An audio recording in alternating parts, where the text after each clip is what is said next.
নিয়তি বড় মধুর নাম। আর এই নিয়তিকে যতই আমরা দূরে সরে দিই না কেন, সে ততই আমাদের কাছে আসবে। জীবনে ভালো কিছু হলে যেরকম আমরা বলি নিয়ত, এই কাজটি আমার নিয়তিতে ছিল,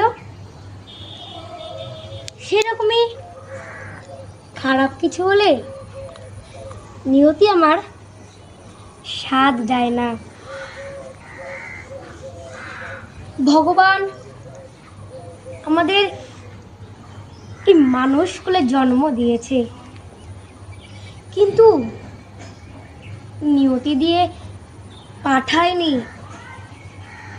আমাদের নিজেদেরই এই নিয়তি তৈরি করে নিতে হয়। তাই